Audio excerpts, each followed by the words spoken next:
Today's video, I'm going to talk to you about building an incredible medical school application. I'm going to walk you through getting good grades and studying. I'm also going to talk about, like checking the boxes with shadowing and all that stuff, and even walk you all the way down to personal statements. For those of you that don't know me, my name is John. I'm a fourth-year medical student. I'm about to apply to residency, which is crazy. I sat down to make a video talking about how I took 0 notes in medical school and how that helped me during medical school and on the Step 2 exam. And then I started thinking about this subject and got really motivated. So if you dislike taking notes, you want to speed up your studies, make sure you subscribe to the channel. You'll see that video popping up very soon. So this channel and the associated business with this channel revolves entirely around the MCAT. I started this because I cared about making more future colleagues for myself, and I knew and I still know that there's a lot of people that will make great doctors that are struggling with the MCAT, and that's why we have all the free programs, the paid courses, the books, and things of that nature to make it a lot easier. But in that process, I have gotten a lot of people that will ask me to review their medical school application, or whether I've done that as part of like the review committee for my school, or whether I've done that separately. I've seen a lot of them. By the way, I don't do that anymore, so please don't email us with your application. And what I've noticed is that the trap that I fell prey to is what a lot of you fall prey to, and that is the idea that having good grades and having these volunteer experiences and these shadowing experiences and all the check boxes makes you a great applicant. And in reality, that just makes you an applicant, because there are just some savages out there that are freaking curing cancer, basically. So the advice that I'm going to give you is my personal advice. It may differ from your admissions committee, like whatever, your health professions advisor or whatever, but I'm confident that if you follow this advice, you're going to get an interview. And once you get an interview, you just have to not be weird and you'll probably get in. So the first thing that you've got to do to get into medical school is you have to have great grades, you have to have a great MCAT score. And so my advice is to get your studies done quickly and efficiently, and I'll talk about what that means. Something I think about a lot is Parkinson's law, which is this idea that work will expand to the time allotted for it, and studies are no different. So if you say I have 8 hours to study this PowerPoint, I've got all day to review this PowerPoint, it's probably going to take you all day. But if you say I've got 1 hour to review this PowerPoint, you're probably going to get 90% of it done within an hour. So I'm a huge fan of making sure that you have dedicated, carved out time, and make it less than you think you should need to study. I know that's kind of counterintuitive for what you've been doing your entire life, but give yourself less time to study, and that will activate that cram part of your brain, that sympathetic nervous system that just ramps up, and you can just really lock in and focus for that 1 or 2 hours and get done what you're probably going to get done in 8 hours if you give yourself that much time. So that's going to speed up your studies. Another thing that I'm a huge fan of, and medical school does it better than undergraduate does, is using third-party resources. So if you're studying for the MCAT, which most people that watch this channel probably are, then there's a lot of third-party resources. Most of them are really based around being super thorough and trying to upsell you to tutoring. That's where most of the money is in this business. And you will get a good score if you do something like that, more than likely. So not bashing that at all, but it is not protecting your time at all. Our resources, you'll find them in the description, are all about studying quickly and efficiently and getting it out of the way. So to be more efficient, lean into the experiences of those that have done it before you, those that are professionals and their entire livelihood is staked on getting you a good score on whatever test you may be taking, and just follow their advice to a T, okay? We have tons of resources on what are the high yield materials, how to use them, best strategies, things of that nature. I'm not going to belabor it. I've talked about it in a million videos, but that's what we are here for, is to make studying quicker and more efficiently for the MCAT. So if the MCAT's the test you're worried about, check out the links in the description. Another way that you can be more efficient with your studies and just get them knocked out is one you're not going to like. I like to give up 1 weekend per month. That means Friday and Saturday night. Just give up 1 per month that you are studying. And this is not like the weekend before your test, just one random weekend where you just don't hang out with your friends or watch Netflix eating ice cream alone. I don't know what you do. But 1 weekend per month, just studying, focusing on your future, and you will be shocked with the amount of progress that you can make in that time. Especially if you apply that Parkinson's law, if you're I'm going to review all of my lectures from this past week in Friday night, and then Saturday night I'm going to study for the MCAT, and I'm going to review the entirety of the IFD High Yield book. 1 weekend per month. You'll be shocked with what it does with your life. So that's my piece about studying efficiently and getting your studies out of the way. You know, if you have a 515 or a 510 and you do the rest of this, you're gonna be a doctor. That's just the way that it works. The next thing that I have to cover is just checking the boxes. So things like shadowing, and I know that people will tell you, shadow every specialty, find out what you love. You really don't, you're not gonna freaking know. As an undergraduate student, like, you have no clue, you don't know half the words, like, and you can like anything.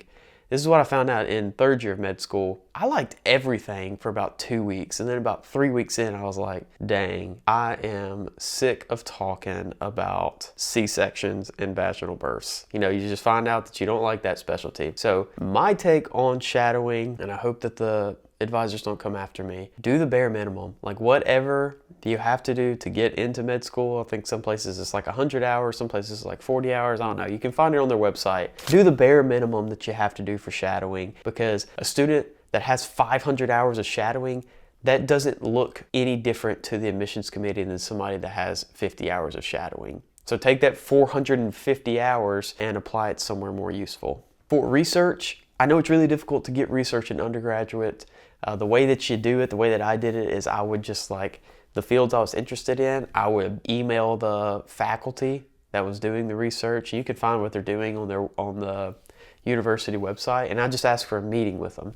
And in that meeting, I would sit down with them and I would say, I want to be a productive member of your research team.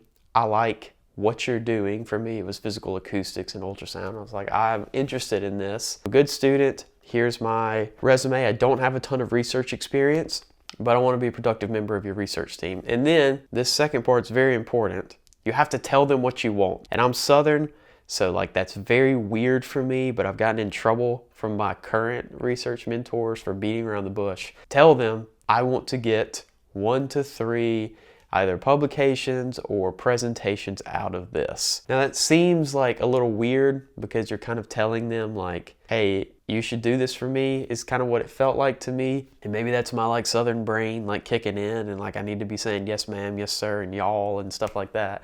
But in reality, it's just showing them this person's gonna show up and work, and if they're a part of my lab, then they're going to crank out some research. Now, if research is what you're passionate about, if you think that like that's going to be your thing, maybe that's a little bit different. But for most students, you don't really like research. You just know that you have to do it. And that's the same thing in medical school as well. You just sit down with them and tell them what you want out of it, and then prove to them that you're willing to work hard. And a lot of times they'll take you, and if they don't, then that's okay. You just ask the next person. And my take on the volunteering portion of the application is very similar to the shadowing portion, in that you should either do kind of like the bare minimum to show like, oh, I am a good person, or you should really, really lean into it and just pick 1 or 2 volunteering experiences that you pour everything into.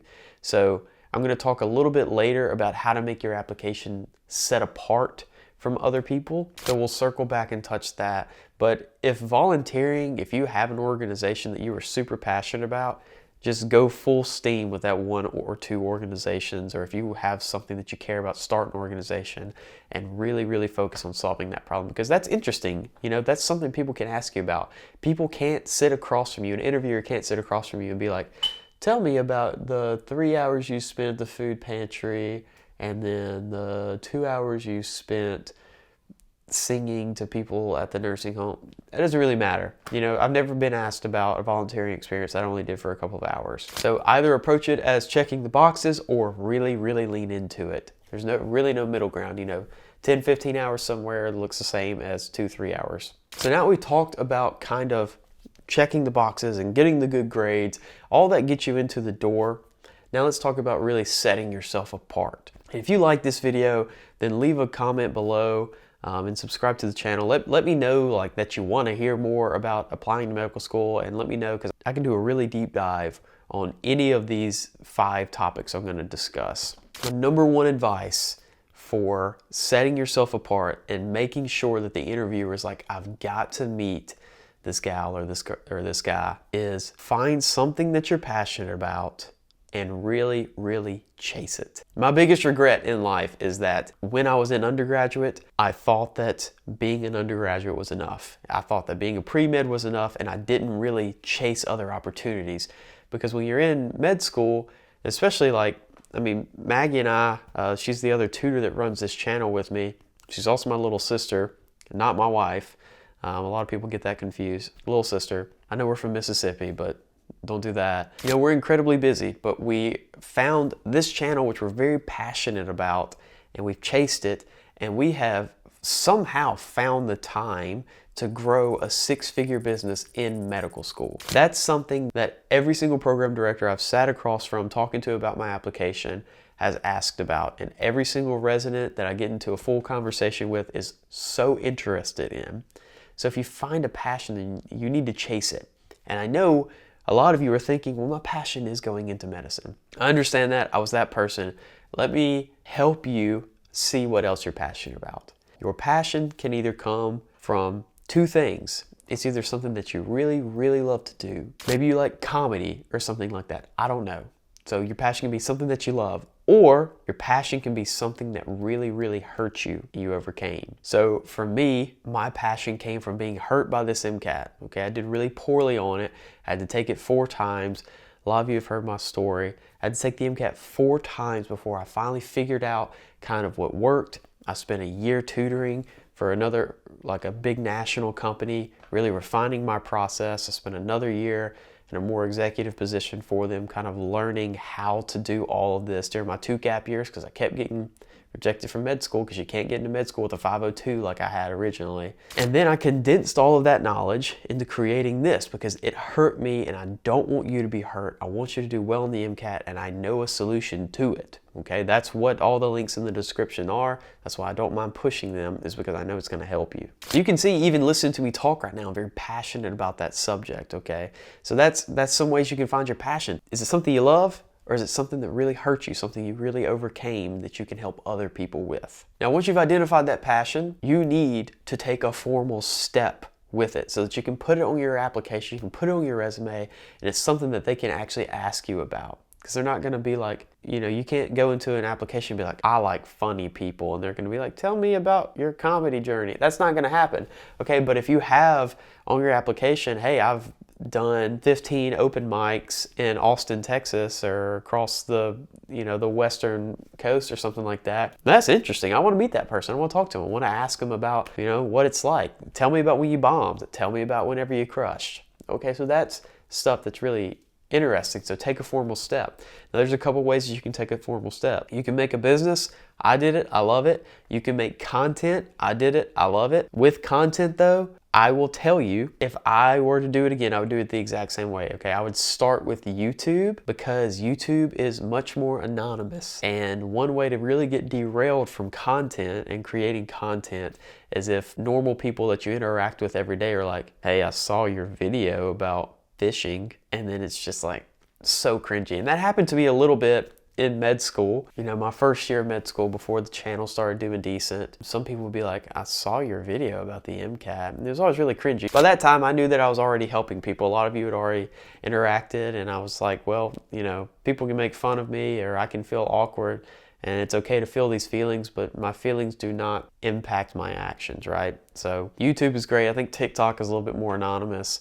And then, you know, things like Instagram and Twitter, they're a little bit slower, and they don't really kind of create the outreach that YouTube and TikTok do. Instagram does a decent job with the reels though. So you can make a business, you can make content, you can make a volunteer organization. We talked about this a little bit earlier. You know, IFD actually started as a volunteer organization. I was going to like local high schools and talking to them about how to be a pre-med, how to make that transition successfully, because, you know, whenever I went from like a tiny high school that graduated, I think we graduated like, we had 120, but I think like 20 people got pregnant and dropped out or something. And so we graduated like 100 people or something. Like, that's just tiny. And then go into this giant university, and I had never really been super pushed in life. It was a big adjustment. So I made IFD, going and talking to people, and that was what I really cared about. So volunteering, creating a volunteer organization, shows some leadership. It allows you to have an opportunity to talk about your passion.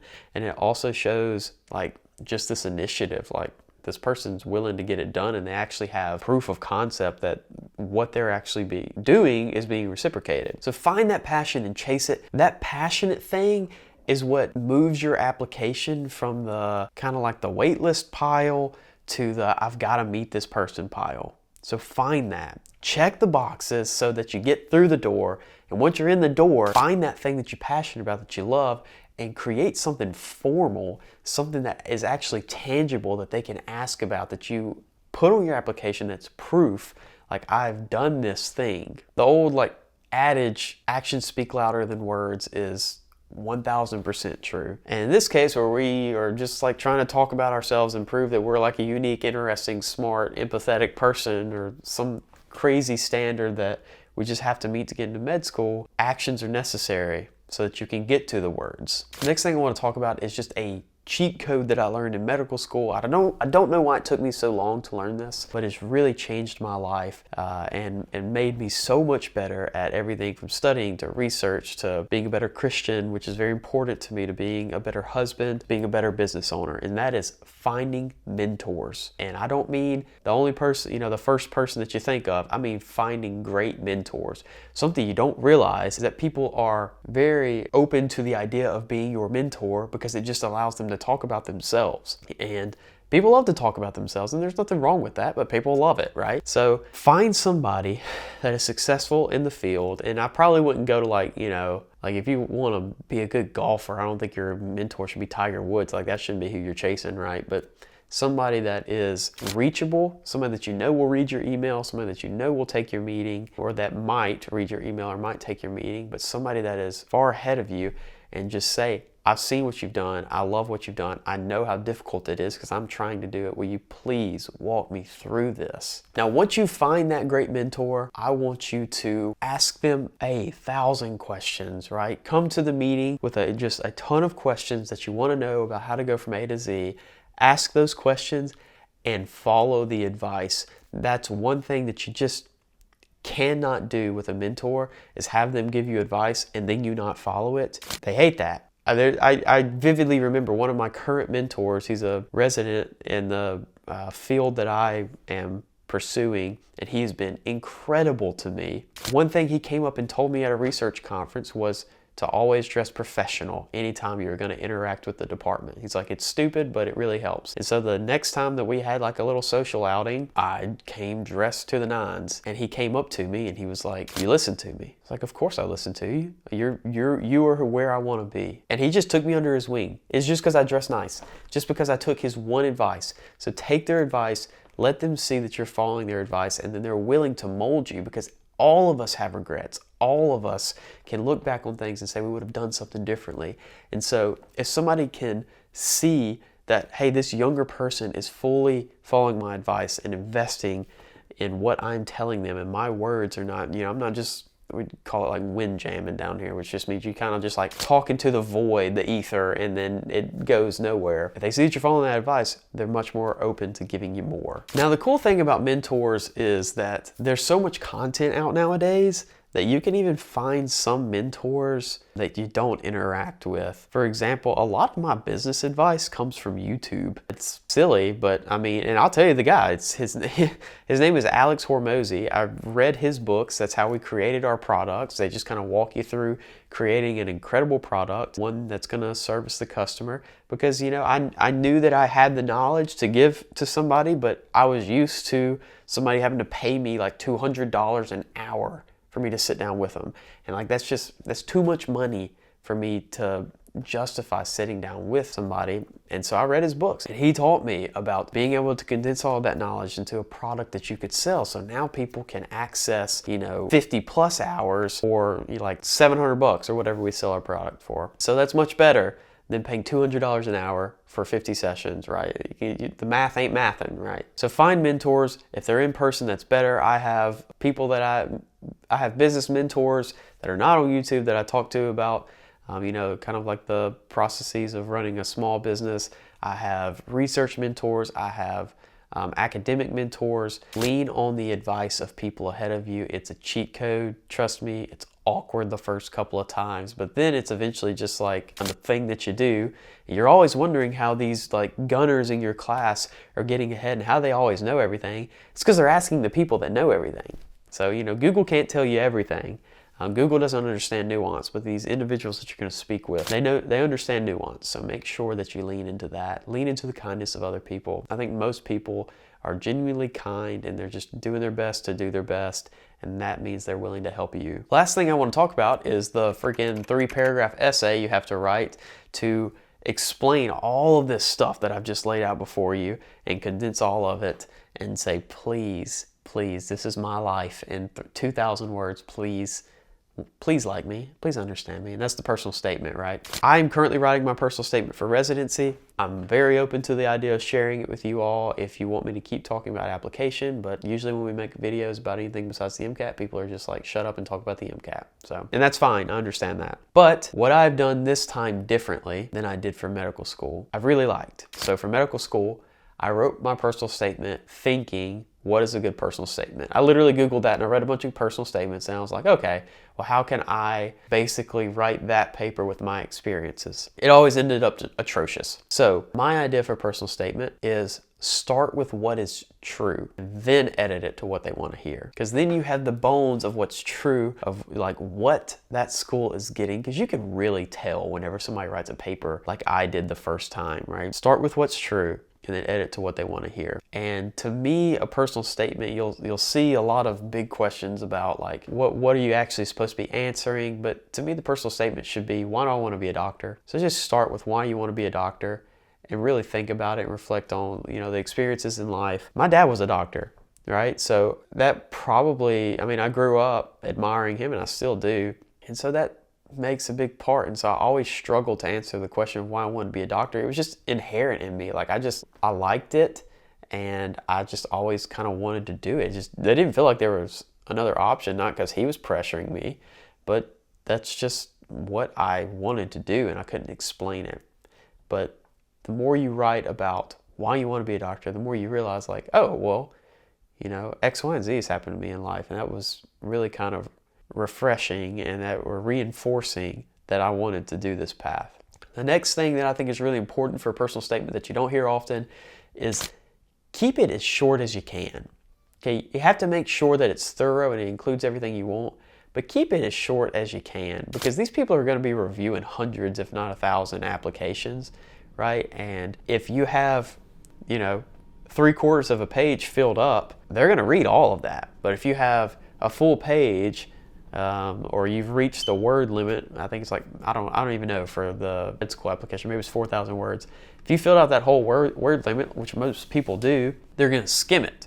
But if it's short, they're going to read it, right? So you should really be focusing for like density and making sure that it is as short as possible, but that every word counts. Probably my favorite author in the Bible is Paul. He wrote a lot of the epistles in the New Testament. The reason I like Paul is because every sentence is very, very dense and there's a lot of meaning in every sentence. Just like you can read one or two verses and you can take a life lesson out of it. You should really think about that with your personal statement. Keep it dense. And then the last thing for that personal statement is provide proof. So if I'm talking about how I'm passionate about further education and helping those below me, well, my proof is going to be I've started a YouTube channel under no prompting of myself. It started out as a free thing, and then you have to show the result. Started out as free, we realized we could do more. Now we have all these paid resources, and X is our yearly revenue, right? So provide proof. Thanks for watching the video. This is kind of like a manic rant. Again, I sat down to make a video about the MCAT and realized that I was a little bit more passionate about this today. If you like these types of videos, you gotta let us know, otherwise we won't make a ton of them. If you're studying for the MCAT, we've got you. We've got a ton of free resources on the channel and as well on our website, which you'll find the link in the description. And if you're really serious about just going ahead and knocking it out, you wanna study quickly and efficiently, you wanna learn the high yield materials, you want to get some practice questions, you want to learn the strategies and really knock this MCAT out of the park. You don't have to make a 528 to get in med school, but you have to make a 510. And obviously there's some nuance in there, so don't come at me, people. Go ahead and invest in our courses. Okay, now is the time. A lot of you are probably getting either your rejection letters right now, which I'm sorry. I've read so many of those for myself. I know that like my primary emotion was embarrassment. I wasn't particularly angry because I knew that like I didn't have the best application, but I was kind of like, I was very embarrassed. So I'm very sorry if you're getting those letters right about now. And also there's probably a lot of you that are only getting like 1, maybe 2 interviews and you sent out 25 applications. You're really nervous, and there's probably deep down inside of you, you know you need to be preparing for next year's application. And I want to encourage you that 1 year is enough time to do all the things that I've talked about. Okay, if you decide today when you watch this video, next year I'm going to have an incredible application, I'm going to get my studies done efficiently, I'm going to give up 1 weekend per month, I'm going to knock the studies out, that's just going to be checking the box, and I'm going to focus on creating something that I'm passionate about, and having proof that they need me and want me in their school. Not they'll just take me, but these people are going to be like, I have to have this girl that is writing and recording her own music, and she's touring across the local Georgia or whatever. I don't know. You've got to carve out time for all of it. I believe in you. I'm going to be here supporting you as long as I can. I'm very thankful to you for watching this video. So check out the links in the description if you're studying for the MCAT. Go ahead and knock it out. If you're not, like and subscribe, and I'll see you in the next one.